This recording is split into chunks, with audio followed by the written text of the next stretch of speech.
রায়গঞ্জের মধ্যে মোহনবাড়িতে বিদ্যুতের খুঁটিতে অগ্নিকাণ্ডের ঘটনায় চাঞ্চল্য। পাশের দোকানদাররা আতঙ্কিত হয়ে পড়েন। আগুন লাগলো প্রাথমিকভাবে তা বোঝা যায়নি। ঘটনাস্থলে পৌঁছায় দমকলের একটি ইঞ্জিন। আগুন নিয়ন্ত্রণে আনার পর স্বস্তি মেলে। দলের পক্ষ থেকে জানানো হয়েছে এর আগে দুইবার এই বৈদ্যুতিক খুঁটিতে আগুন লেগেছে। লোডিং এর জন্য ঘটনা ঘটছে বলে মনে করা হচ্ছে। দিনের ঘটনায় কোনো ক্ষয়ক্ষতির খবর মেলেনি। কি ঘটনা ঘটেছিল এখানে? হঠাৎ ওই ইলেকট্রিক পোলে একটা বোর্ডের মধ্যে আগুন লেগে গেছে একদম দাউ দাউ করে।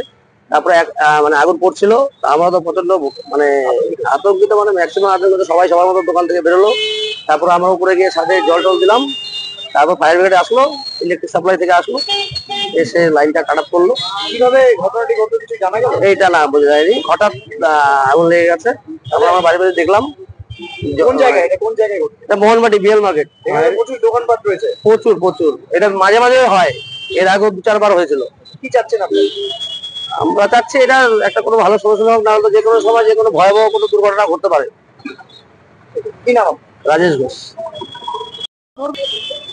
আপনার নাম, আপনি কি দায়িত্বে রয়েছে?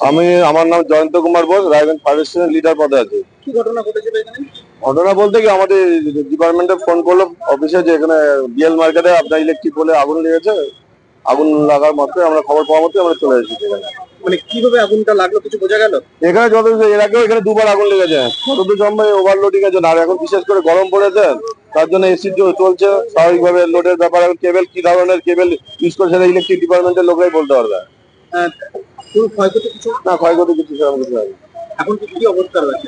এখন ঠিক আছে, এখন ইলেকট্রিক ডিপার্টমেন্টের লোকরা আসছে, ওরা কাজ করছে অলরেডি। রায়গঞ্জ থেকে হীরক মুখার্জি রিপোর্ট, কুলিক নিউজ।